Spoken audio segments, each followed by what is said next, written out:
de una vez por todas se concrete la construcción del puente binacional que unirá a Brasil con la región amazónica, región norte amazónica de nuestro país, una región abandonada, por ponerle un nombre, muchísimo tiempo, muchísimos años, que ha luchado solitaria por su desarrollo.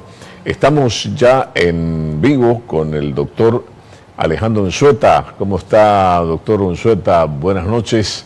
A propósito de la figura que tengo al frente, el doctor Alejandro Unzueta, y yo lo recuerdo a él como uno de los héroes de la lucha contra el COVID, porque lo conocí en un momento en que la situación era muy difícil para todos en el país y en el mundo, imagínense ustedes, porque realmente estábamos en pánico, era un pánico generalizado, estábamos horrorizados.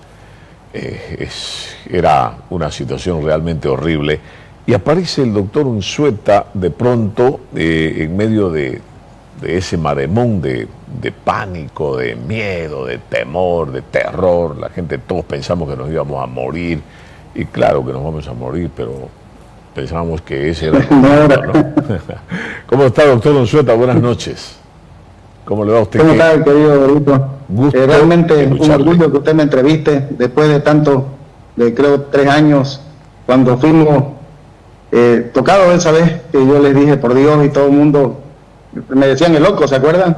Claro. Cuando hablamos. La verdad, yo también pensé que estaba loco. El único periodista que se atrevió a entrevistarnos esa vez por las presiones que había del gobierno de ese turno.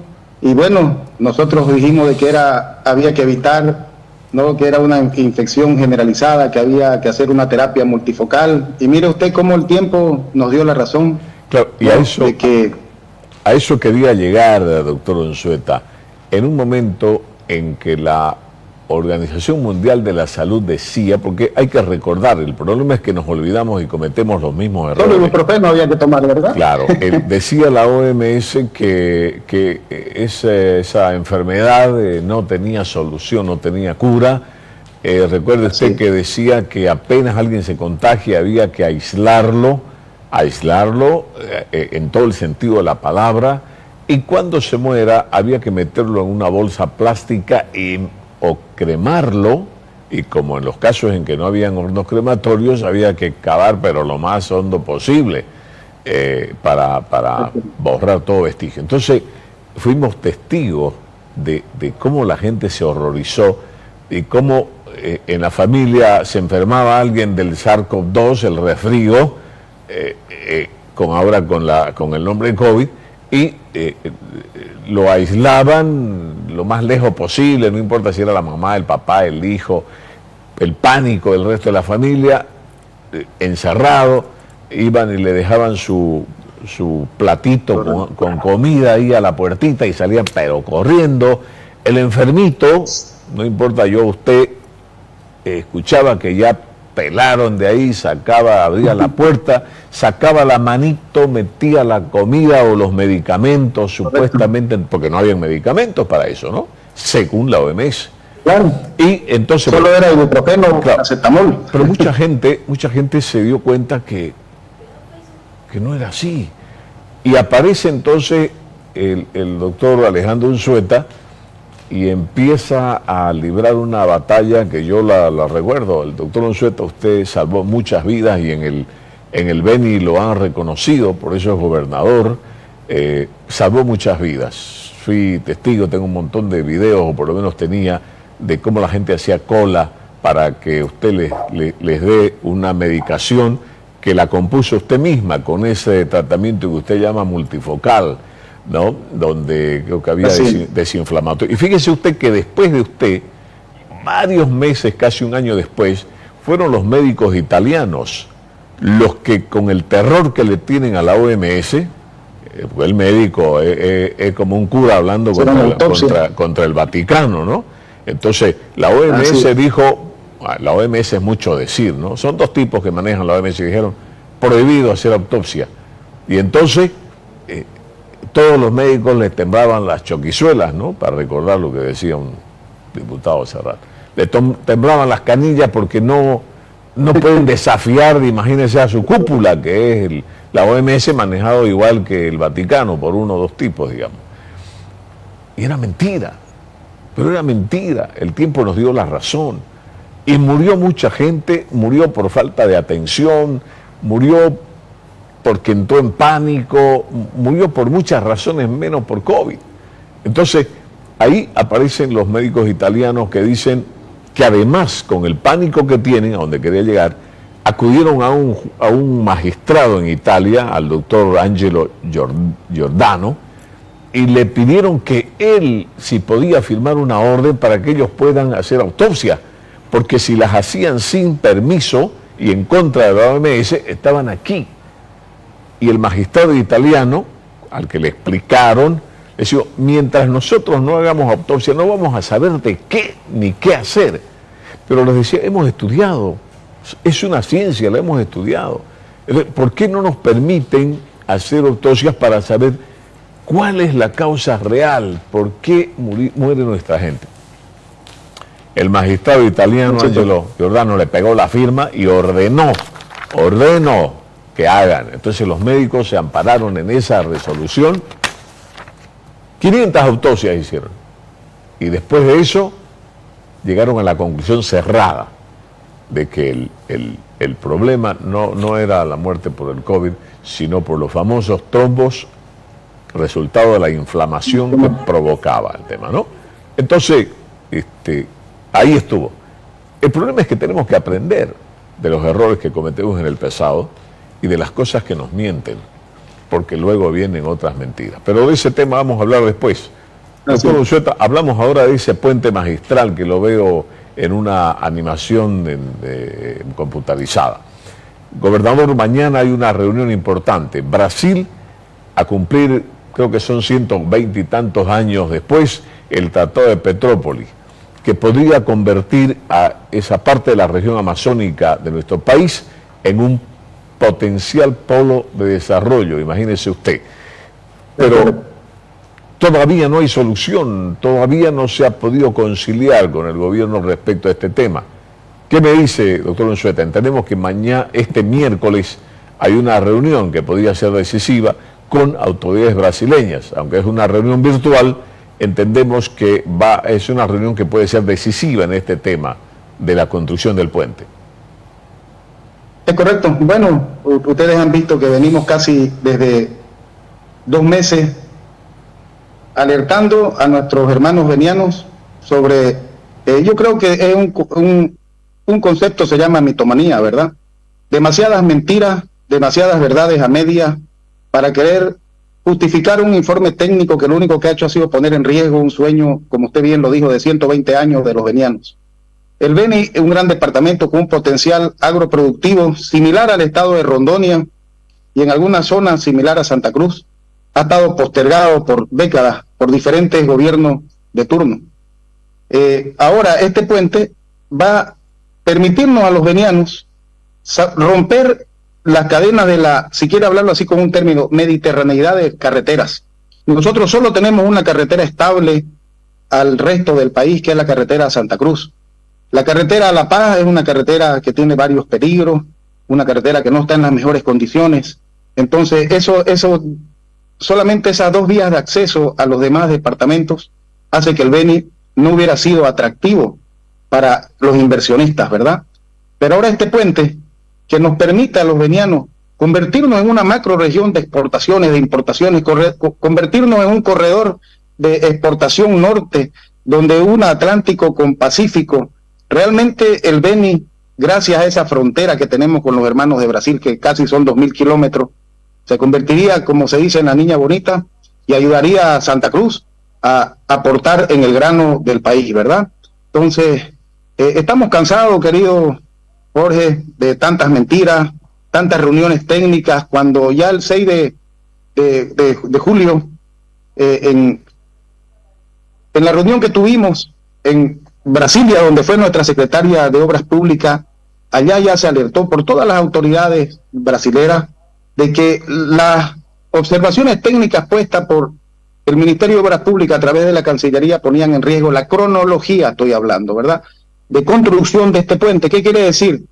De que si hasta mañana, supuestamente, no se da carta verde a la construcción de este puente y el gobierno de Bolivia no retira las observaciones técnicas de querer elevar el puente a 19.5 metros de 16, a aumentar el ancho por donde van a pasar el convoy de barcazas inexistente en nuestro país y que no pueden navegar esa zona, de 100 metros a 180 metros o a 160 metros, eso alertaron las autoridades brasileras de que este puente es idéntico al que está en Portobelo y que esas características permiten el tránsito libre de todas las barcazas adaptables a ríos, pues, ¿verdad? Porque no son barcazas de mar.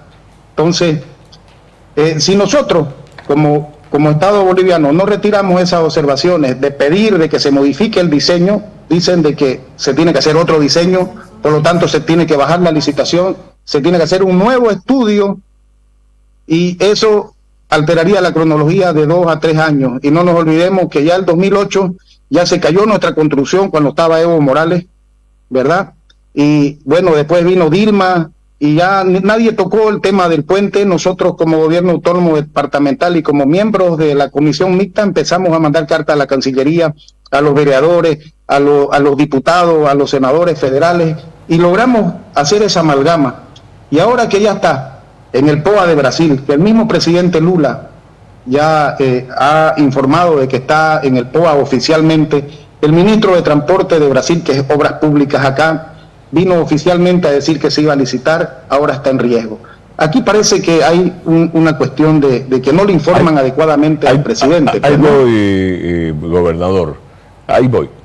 O sea, mucho se ha dicho, mucho se ha explicado. ¿Cuál es el problema en este momento puntualmente? El problema es que tenemos un ministro mentiroso, pues, un ministro que no cuenta la verdad. Yo no sé, que a veces las personas nos equivocamos y debemos dar un paso para atrás, no importa cuánto uno anda por el camino equivocado, hay que dar la vuelta. Y el ministro se equivocó queriendo aumentar las características técnicas a un puente cuando ya después de 20 años se autorizó este diseño, después de 20 años de estudio del Estado de Brasil. Entonces, ellos pensaron de que era modificar técnicamente un puente, elevar 3,5 metros o 4,5 metros más y aumentar el ancho era muy fácil. Ahí se tiene que cambiar el diseño. Entonces esas verdades y mentiras a medias son las que nos tienen en estado de emergencia. Nosotros no hemos politizado esto, es más, se está politizando demasiado cuando es un derecho de los venianos, pues no. ¿Cómo es posible que el Beni, que se tiene que convertir ahora en una macroregión, que tiene la oportunidad de tener una conexión directa al Atlántico y con un continente que es Brasil, con el país más próspero de Centroamérica, de Latinoamérica, de América y de todos? Entonces, yo quiero decirles, es como que nos cortan las manos, es como que queríamos salir al progreso y cortar este desarrollo de los venianos a través de reuniones técnicas, ya no lo podemos permitir. Gobernador, mañana hay una reunión, ¿podría ser decisiva? Hay una huelga, creo que hay una huelga de hambre hoy en Beni. ¿Usted bueno, está en la huelga? Justamente nosotros llamamos a la cordura hoy día. El que le habla estaba cumpliendo actos protocolares en Santa Cruz el día sábado, domingo. Llegamos el día de ayer. Y bueno, nosotros no somos del concepto de las huelgas, de los paros, porque lo único que hacen es oprimir a nuestra población. Entonces íbamos a entrar a una huelga de hambre encabezada por mi persona, pero ayer por lo menos salió el humo blanco de decir de que va a haber una reunión ya binacional el día de mañana, donde probablemente ya se retire ese informe técnico sesgado, sin fundamentos válidos, que no.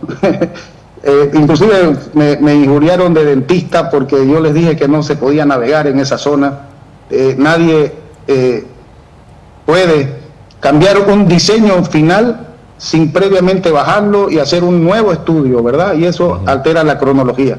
Entonces nosotros estamos poniendo hoy día un stand-by a las medidas de presión, esperando con mucha fe que el día de mañana ya se retire ese informe técnico.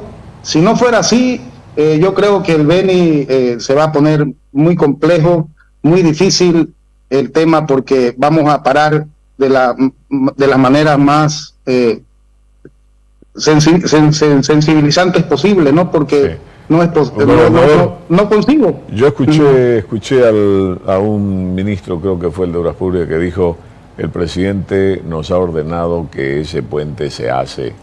Entonces, yo no sé, interpreto esa declaración. La pregunta es ¿por qué tanto daño a un departamento y a su gobierno por una tosudez de no retirar un informe técnico que ya técnicamente, como se digo, se les cayó? Entonces, los mismos hermanos de Brasil, las mismas autoridades han mostrado de que no es cuestión de modificar un diseño. Tienen que retirar ese informe donde no están de acuerdo con la construcción, y seguramente si hay contratos modificatorios hasta un 7% para elevar el puente, que lo hagan, pero una vez autorizada la construcción por parte de la Cancillería de Bolivia. Entonces, esas cosas, esas mentiras y verdades a medias ya se les cayó.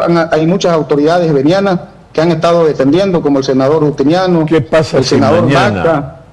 Gobernador, ¿qué pasa si mañana la situación sigue como al principio? ¿Qué va a pasar? O sea, hay dos escenarios. Mañana puede solucionarse el tema. Se retira esa pretensión,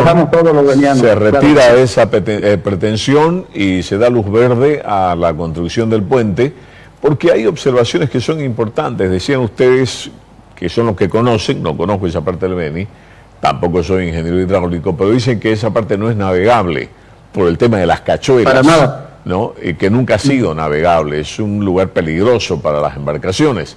Entonces, pretender ampliar para el paso de navíos como los que pasan por el Canal de Panamá o más grandes, podría ser un despropósito, decía una desfachatez. Bueno, pero claro que sí. ¿no? Yo le digo, mire, el Canal de Panamá, la anchura máxima son 46 metros de cualquier barco. Acá ellos piden un ancho de gálibo de 180 metros, o sea, para un convoy de barcaza del ancho de 3 estadios, y es imposible que se pueda navegar en el río Mamoré. Desde Lichilo, los que son pescadores, y como mi persona que me gusta mucho la pesca, yo conozco el Lichilo desde Puerto Villarruel hasta Camiaco. Entonces, no se puede navegar muchas veces en el Lichilo porque cuando bajan las aguas, una lancha pequeña ya se atasca, digamos, ¿no? Sí, se encalla, como dicen los marineros. Imagínese usted un convoy de barcaza que es un remolcador llevando como chatas de carga del ancho de 3 estadios que pasen por debajo, y en esa zona donde lo que yo quiero que entienda la población boliviana para que nos apoye es que usted puede navegar desde Lichilo hasta Guayaramerín en tiempo de agua con pocas complicaciones y en tiempo seco con muchas complicaciones, pero de Guayaramerín para adelante ni siquiera en tiempo de agua se pueden navegar. Hay 18 cachuelas como la que está mostrando, ahí eso está en tiempo de agua, por lo que se ve el volumen de agua que hay ahí. Y en tiempo seco son unas piedras inmensas, y además que tiene que tener pues una profundidad para que se llama de calado mínimo, y comparan el río Madera, que tiene 40 pies de profundidad cuando ya sale al Atlántico, con nuestro Mamoré, que en esa época la profundidad máxima es un metro. Gobernador, esperamos que mañana se vea humo blanco, luz verde. Bueno, esperamos que mañana los venianos también salgan a festejar, si es que amerita. Vamos a festejar más que el 18 de noviembre, porque realmente esto va a convertir al Beni en una macro-región, y no solamente el Beni se va a beneficiar, sino todo el país. Santa Cruz. Por el cruce ¿no? Exactamente, de camiones brasileros, Santa Cruz hacia La Paz también. Entonces, el movimiento de carga va a ser impresionante. Gobernador, dice que el mañana no existe, el mañana es solo una probabilidad.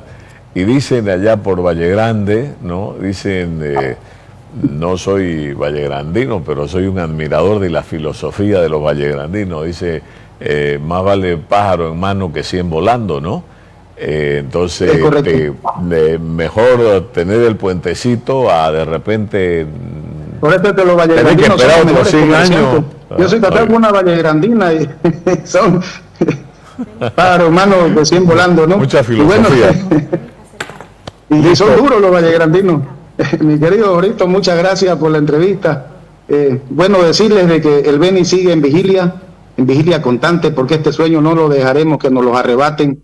No dañamos a nadie. Este es un puente que es una deuda histórica de Brasil, y no estamos gastando ni un solo centavo como gobierno nacional. Entonces yo creo que ya basta de tecnicismo, basta de endurarse con posiciones políticas, porque esto no es político, esto es progreso de una región. Listo, gobernador, muchas gracias, se nos fue el tiempo. Muchas gracias, muy Muchas amable. gracias, Luis. Espero que mañana los venianos estén festejando y que el país en su conjunto pueda además Así lo va a querer Dios. percibir el grado de importancia que tiene esa obra para continuar impulsando el desarrollo de nuestro país, porque no estamos hablando de cualquier cosa, estamos hablando de un puente en un extremo del país postergado históricamente, y no digo que sea culpa de nadie, ni de hoy ni de ayer, pero hasta la geografía conspira, pero que ahora tiene la posibilidad de unirse con el coloso industrial de América Latina, el más poderoso de Sudamérica, ¿no? Brasil. Muchas gracias, gobernador. Buenas noches. Muchas gracias, querido Brito. Gracias. ¿Qué dice el viceministro de Transportes del Ministerio de Obras Públicas? ¿Qué dice al respecto? ¿Comparte los criterios del gobernador del Beni? A ver, escuchémosle. Requeridas por Bolivia y qué tiempo. Es una reunión con Cancillería del Brasil y Cancillería de Bolivia, con altas autoridades, donde van a determinar si va a haber las modificaciones requeridas por Bolivia y qué tiempo más o menos tardaría el proyecto para que se ejecute. Y eso es, digamos, una respuesta que tenemos que dar en Guayaramerí nuevamente. Estamos acá en Bolivia vía virtual, vía Zoom, ¿no? Brasil va a decir seguramente esto, vamos a hacer las correcciones o vamos a ver esto, si no es total, por lo menos parcial, vamos a decir que el puente se va a hacer, esa es la información. Y está garantizado, ¿no? El puente está garantizado con presupuesto y con todo. Más es político lo que yo veo, es desinformación. Ayer sufrimos atropellos, especialmente el ministro de Obras Públicas ha sido tratado muy mal por algunas personas de allá, senadores de oposición como es Justiniano y Vaca. Y después de eso que incitaban a la gente, indicando que no se iba a hacer el puente, o sea, mintiéndole a la pobre gente de Guayaramerín. Ellos se fueron, nos dejaron ahí secuestrados más de 7 horas allá nosotros, con un acoso permanente de explosivos. Hay una periodista herida allá, hemos identificado a los proveedores de estos petardos, eran funcionarios